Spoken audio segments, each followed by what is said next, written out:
Buenos días, buenas tardes o buenas noches, mi nombre es Eduardo García y hoy les vengo a dar una pequeña información para que sepan y se instruyan más respecto a la Bauhaus. Esta escuela se fundó con la finalidad de que después de los años venideros de las guerras se creara un nuevo estilo arquitectónico que instruyera la arquitectura moderna junto con los nuevos cambios que estaban presentando. Esta se basó en un pensamiento general de la forma sigue a la función, es decir, el impacto que tuvo la Bauhaus a nivel arquitectónico en todas y cada una de las ramas que se pudo desarrollar los siguientes movimientos fue muy relevante. Esto debido a que se caracterizó por ser el perfecto equilibrio y la manera ideal en la que se puede desarrollar una arquitectura, tomando en cuenta el carácter de eficiencia y de desarrollo que se estaban presentando por las nuevas actividades modernas que se estaban desarrollando.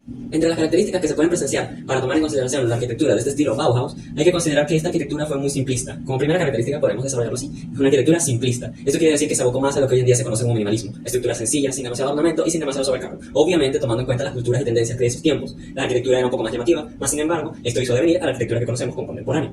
De ahí podemos sacar que además la arquitectura se caracterizó por ser sin adornos, muy diferente a la arquitectura gótica y clásica que se pudo ver anteriormente, y que igualmente tiene una arquitectura que brilla por sus propias características en sus materiales. Es decir, son materiales limpios que no tienen ningún tipo de cambio como cincelado y demás, más que nada pulido o limpieza del propio material, así como elementos brillantes y colores vivos. En este sentido, la arquitectura de la Bauhaus también siguió los dictámenes como pueden ser el uso de la sistematización para poder hacer creaciones en niveles generales. Es decir, usaron diferentes sistemas con los que se puede tener un reticulado mucho más exacto y aprovechar mejor los espacios, a la vez de hacer fabricaciones en serie, prefabricados, industrializaciones que pudieran optimizar todos y cada uno de estos sistemas. Hoy en día es mucho más común verlos en sistemas prefabricados de madera o de otro tipo de materiales que pueden ubicarse dentro de las casas. De la misma manera, este tipo de arquitectura se basó por tener una característica de geometrización, de linealidad en cada uno de sus espacios. Y por qué no, también en una abstracción de cada uno, pues uno de los movimientos más importantes de esta época también fue el movimiento abstracto, el movimiento del pensamiento. Entre las obras que podemos considerar dentro de lo que fue la arquitectura Bauhaus está la Casa Gropius, una casa creada por el arquitecto Walter Gropius en el año 1939 en Massachusetts, Estados Unidos. Esta casa se caracterizó por tener diferentes elementos lineales que pueden considerarse parte principal de lo que fue el estilo arquitectónico del propio Walter Gropius. El Instituto Aspen, en cambio, fue una creación de mano del arquitecto Herbert Bayer y Fritz Benedict en el año 1949. Esta se ubica en Washington DC, Estados Unidos, y muestra una de las características más relevantes respecto a las obras arquitectónicas de aquellos tiempos, y es el uso de la sistematización y de los elementos industriales. De esta manera podemos encontrar el Hotel Ariston. Este hotel se caracteriza por estar abandonado principalmente y se encuentra en el Mar de Plata, Argentina. Fue creado por el arquitecto Marcel Breuer en el año 1948. Este muestra una arquitectura característicamente particular, pues tiene unos cimientos de menor tamaño de lo que es la estructura como tal, y a pesar de estar abandonado sigue conservando esa belleza que caracteriza tanto a las obras arquitectónicas de la época moderna. Por último, podemos destacar la Fábrica Faust, una obra de Walter Gropius en el año 1900 en Alfred Hannover, Alemania. Esta obra fue creada principalmente como una de las primeras obras del arte de Walter Gropius, por ende podemos considerar la parte inicial de lo que fue su estructura y su desarrollo como arquitecto. En esta podemos ver que la priorización de un sistema geométrico que pueda desarrollarse dentro de la obra es muy relevante. De esta manera, él desarrolló unos sistemas que puedan aprovecharse de la mejor manera de cada uno. Una vez que empezamos a hablar de la arquitectura moderna, hay que hablar de tres grandes exponentes. Hablar de Walter Gropius es hablar del fundador de la Bauhaus. Walter Gropius fue el principal fundador de la Bauhaus junto con su equipo de arquitectos de confianza, que fueron diferentes especialistas en el área de la arquitectura que compartían sus pensamientos a nivel general. Fue un arquitecto modernista nacido en el año 1883 y fallecido en el año 1969.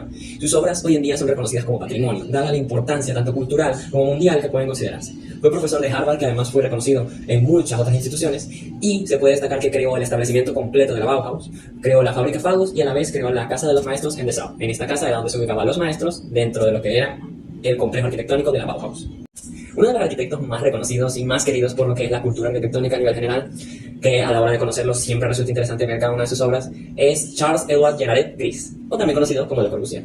Le Corbusier fue un gran exponente de la arquitectura moderna que nació en el año 1887 y falleció en el año 1965. Se caracteriza porque su nombre real, Charles, realmente no es muy reconocido como lo es su apodo o seudónimo, Le Corbusier, y este proviene de uno de los apellidos de su bisabuelo de parte materna, que era Le Corvassier, y él, por el juego de palabras que hacía con la palabra cuervo, adoptó este seudónimo.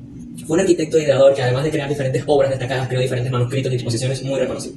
Una de sus grandes obras, por ejemplo, es la Ville Lafayette, la Vida Jabre-Jacot y la Villa Jeanneret-Perret, de las más conocidas. Por último, Ludwig Mies van der Rohe fue una de las grandes personalidades de la arquitectura moderna, también reconocido como uno de los grandes, además de Le Corbusier y Walter Gropius. Este fue de los más influyentes al respecto de la arquitectura moderna a lo que es hoy en día. Nació en el año 1886 y murió en el año 1969, y fue un arquitecto propio del siglo XX, es decir, se caracterizó por ser una de las grandes insignias del siglo XX. Uno de sus pensamientos más principales era que él tenía que desarrollar un estilo arquitectónico basado en la arquitectura de piel y hueso, es decir, una arquitectura que pudiera sentirse nítida en todas sus características propias de los materiales y de la estructura que se quiere realizar. Menos es más, era una de las cosas que tanto decía.